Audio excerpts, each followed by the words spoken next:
নমস্কার বন্ধুরা, শুভদীপ ফর গার্ডেনিংয়ে সবাইকে স্বাগত। আশা করি আপনারা সবাই খুব ভালো আছেন এবং সুস্থ আছেন। বন্ধুরা, আজকের আলোচনা করব এই ফুল গাছটি নিয়ে।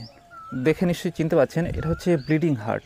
দেখুন কতটা ফুল হয়েছে, প্রচুর ফুল হয়েছে, ফুলে ভরে আছে কিন্তু গাছটা। আর এই গাছটার পরিচর্যা কিন্তু খুবই সহজ, খুব বেশি রোগ পোকা লাগে না, খুব কম পরিচর্যা করতে হয়। যাদের কাছে সময় কম তাদের জন্য এই গাছটা কিন্তু একদম পারফেক্ট। হ্যাঁ, শুধু গাছটাকে যদি আপনি একটু রোদ্দুরে রাখেন, সময় মতো জল দেন আর সামান্য খাবার যদি প্রয়োগ করেন, তাতে কিন্তু এই গাছে প্রচুর ফুল হবে, একদম ভরে ফুল হবে। আর কিছু কিছু বিষয় একটুখানি খেয়াল করতে হবে, করলে সারা বছর কিন্তু এই গাছে আপনি ফুল পাবেন। তো এই গাছটা যদি আপনারা বাড়িতে লাগাতে চান, সেক্ষেত্রে দরকার হবে এর মাটি। আর এই মাটিটাই কিন্তু সব কিছু। মাটিটা যদি ঠিকঠাকভাবে আপনি তৈরি করতে পারেন, তাহলে এই গাছ থেকে প্রচুর ফুল আপনি ফোটাতে পারবেন। তো দেখুন, এই গাছ যে কোনো মাটিতেই ভালো হয়। হ্যাঁ, যে কোনো মাটিতে, দোআঁশ মাটি হলেই হবে। তো যেহেতু আমরা টবে গাছটা প্রতিস্থাপন করব, সেই জন্য আমরা উর্বর দোআঁশ মাটি তৈরি করে নেব। উর্বর দোআঁশ মাটি বলতে বালি এবং কাদার ভাগ সমান সমান থাকবে, সেরকম মাটিকে আমরা দোআঁশ মাটি বলি। তো এরকম দোআঁশ মাটি আমরা নেব 4 ভাগ, আর এর সঙ্গে 1 ভাগ পুরনো গোবর সার অথবা ভার্মি কম্পোস্ট মিশিয়ে নেব। আর কিন্তু কোনো কিছুই লাগবে না, ঠিক আছে? কোকোপিট বলুন বা হাড় গুঁড়ো, শিং চাঁচা, কোনো কিছুই দেওয়ার দরকার হবে না। জাস্ট এইভাবে যদি আপনি মাটি তৈরি করেন, তাতেই কিন্তু খুব সুন্দর করে এই গাছটা করা যাবে। তো আপনি যদি দোআঁশ মাটি না পান, সেক্ষেত্রে আপনার হাতের কাছে যে মাটি আছে সেই মাটি 4 ভাগ নিন, আর এর সাথে আপনি গোবর সার বা ভার্মি কম্পোস্ট 1 ভাগ মিশিয়ে গাছটা প্রতিস্থাপন করুন। যদি আপনার মাটিটা এঁটেল হয়, সেক্ষেত্রে 4 ভাগ মাটি না নিয়ে 3 ভাগ মাটি, 1 ভাগ বালি এবং 1 ভাগ ভার্মি কম্পোস্ট বা গোবর সার একসঙ্গে মিশিয়ে মাটি তৈরি করে তাতে আপনি গাছটা প্রতিস্থাপন করতে পারেন। এবার আসি, এই গাছে বেশি বেশি ফুল পেতে হলে, এরকম গাছ ভরা ফুল পেতে হলে আমরা কি খাবার দেব। দেখুন, আমি প্রথমে বলেছি এই গাছে খুব বেশি খাবারের প্রয়োজন হয় না। তো আমরা কি করব, এনপিকে 10-26-26 প্রত্যেক মাসে 1 চামচ করে টবের কানা ধরে আমরা দিয়ে দেবো, ঠিক আছে? দিয়ে জল দেবো। তবে জলটা কিন্তু আমাদেরকে নিয়মিত দিতে হবে। টবের মাটিটা যেন একদম খটখটে শুকনো না হয়ে যায়, সেটা লক্ষ্য করতে হবে। মাটিটা যেন একটু ভিজে ভিজে থাকে। টবের মাটি যদি খটখটে শুকনো হয়ে যায়, সেক্ষেত্রে এই গাছে কিন্তু ফুল আসতে সমস্যা হবে, এবং ফুল যদিও আসে তাহলে খুব তাড়াতাড়ি সেগুলো ঝরেও যাবে। সেই জন্য টবের মাটিটা সকল সময় যেন একটু ভিজে ভিজে ভাব যেন থাকে, সেটা আপনাকে খেয়াল করতে হবে, ঠিক আছে? আর একটা জিনিস কি, এই গাছটাই কিন্তু ফুল সানলাইটে রাখতে হবে। ফুল সানলাইটে রাখতে হবে, নিয়মিত জল দিতে হবে। আর খাবার বলতে আমরা দেবো এনপিকে 10-26-26 মাসে 1 চামচ করে, আগে বলেছি। সেই সাথে সাথে খোল পচানো জল পারলে আপনি মাসে 1 বার করে দিতে পারেন, অথবা সিউইড এক্সট্রাক্ট, যেটা হচ্ছে 1 ml 1 লিটার জলে আপনি এইটা ব্যবহার করতে পারেন।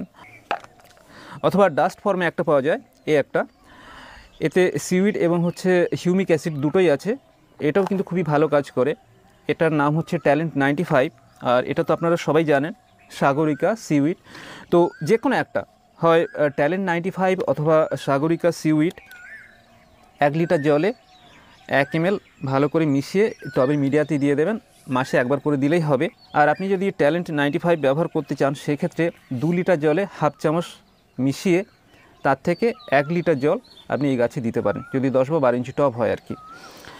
তো এটা মোটামুটি মাসে 1 বার করে দিলেই যথেষ্ট। আপনি একবারের জায়গায় 2 বার 3 বারও দিতে পারেন, যেহেতু এটা জৈব সার, খুব একটা অসুবিধা হবে না। আর টবের মিডিয়াতে দেওয়ার পাশাপাশি আপনি গাছের পাতাতেও স্প্রে করতে পারেন। তো যাই হোক, মোটামুটি আমরা এইভাবে গাছের খাবারের ব্যবস্থাপনাটা করব। তো বন্ধুরা, আপনারা যদি এইসবগুলো না দিয়ে শুধু যদি এনপিকে 10-26-26 ব্যবহার করেন, তাও কিন্তু এরকম গাছ ভরা ফুল আপনারা পাবেন। এই প্রসঙ্গে আরেকটা কথা বলি, এই গাছে অসুখ বিসুখ খুব বেশি হয় না, তবে জল দেওয়ার কারণে কিন্তু এই গাছের একটু ক্ষতি হয়। আপনি যদি বেশি বেশি জল দিতে থাকেন, সেক্ষেত্রে শিকড় পচে যেতে পারে, শিকড় পচে যেয়ে গাছটা সম্পূর্ণ নষ্ট হয়ে যেতে পারে। আবার আপনি যদি জল খুব কম দেন, সেক্ষেত্রেও কিন্তু ক্ষতি হবে, গাছে ফুল আসতে দেরি করবে। যদি ফুলের কুঁড়ি আসে, সেগুলো ঝরে যাবে, ফুলের লংজিভিটিও কমে যাবে। আবার ডালগুলো কিন্তু উপর থেকে নিচের দিকে শুকাতে থাকবে, ডাইব্যাক হয় না, ডাইব্যাকের মতো হবে, শুকিয়ে যাবে, এবং গাছটা কিন্তু আস্তে আস্তে নষ্ট হয়ে যাবে। সেই জন্য জল দেওয়ার ব্যাপারটা কিন্তু আপনাকে ঠিকঠাকভাবে করতে হবে।